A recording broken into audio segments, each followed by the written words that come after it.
Hello, Dr. Pranaya here. Today we are going to discuss few common frequently asked questions by patients regarding hair transplant. Next is, if I have migraine and headache, can I undergo hair transplant surgery? Migraine attacks can have lot of issues, as we all know. First and foremost, identify the trigger. If you feel during the surgery time or near to the surgery time you have migraine attack, better to postpone the surgery and schedule it when your migraine attack is over, because during surgery we are giving anesthesia, you will have little bit of heavy headed feeling or some uneasy feeling. So migraine attack along with your surgery won't go hand in hand. So better you take care of your migraine first, and then after you are alright, you can continue with the hair transplantation surgery. Then you can post surgery, you can take care of it better way. Next is how to do the head wash after the surgery. Some people say after 5 days, some say 7 days, some say 10 days and 12 days. So yes, head wash after surgery. So some people advise it immediately after 3 days, some people advise it after 5 days, 7 days or 10 days. So this 3 to 12 days time, why it is so? After hair transplantation, initially for 5 days you have medication. At the same time, for cleaning your donor area, you have certain antibacterial solutions and cream to apply. You have normal saline or ringer lactate spray to spray on your implantation area. After 5 to 6 days, you have to do the baby shampoo wash of your scalp just to cleanse it properly, but do not rub it that way. So what determines to be done it after 3 days or 5 days? If your scalp is clean, normal scalp which doesn't have much oiliness, greasiness, or which is not having any flaky thing on the surface, you can wash it immediately after 3 or 4 days also, that's not a problem. But when you have dry scalp, when you have oily scalp, when you have dandruff tendency, 5 to 7 days you have to keep taking care of it properly with the antibacterial lotions and shampoos and other thing, and then you can go ahead with the anti-dandruff treatment.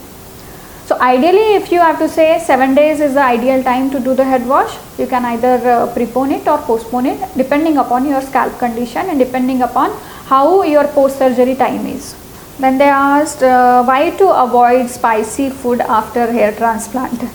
See, we always tell that you have to have a balanced food. At the same time, we advise you not to take spicy junk food or oily food, because whenever you have that more, you have tendency to sweat. So whenever that tendency to sweat is there, the sweat will remain on the surface of the scalp, and that is harmful for the environment onto the scalp for the growth of hair. That is why we ask you to avoid. At the same time, we even advise you not to go to gym or swim, and we ask you not to vigorously exercise or massage on the scalp. It's for the same reason, not to traumatize that area in any way that the hair roots are damaged or any time the scalp is getting infected. So all such things are to be avoided. Then what are the complications due to dandruff in a patient who is undergoing hair transplant? So if you are planning to go under hair transplant, you have decided to undergo, get yourself treated for dandruff. You can see a dermatologist around you and you get it treated with proper medication, shampoos, lotions, whatever is needed at that time. Because during surgery, an infected or inflamed scalp can give rise to bad results. So your donor area has to be clean, your implantation area also has to be clean. And when you have a tendency for oily, greasy and scaly thing on the scalp, you have to understand that post-care surgery is very important. So that also you have to follow up regularly.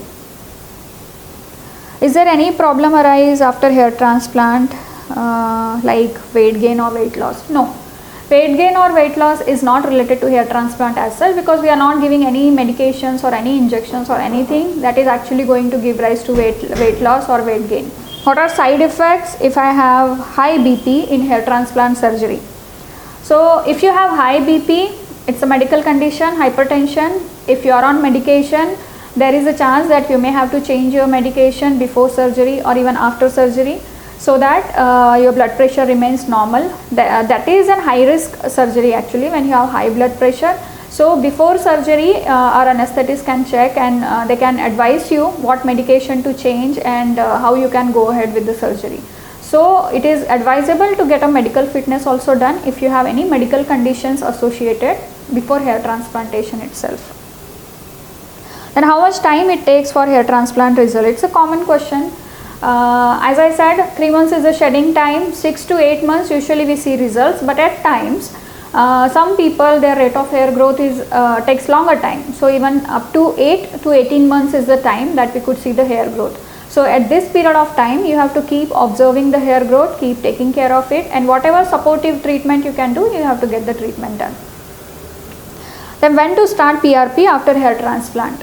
After hair transplant, PRP is given as a supportive treatment to make your hair grow in a better way, and it also helps your other areas of the hair which are going thinner to prevent the hair fall. So immediately after surgery, within 2 weeks time, as early as 2 weeks, you can start PRP and keep maintaining it as once in a month therapy.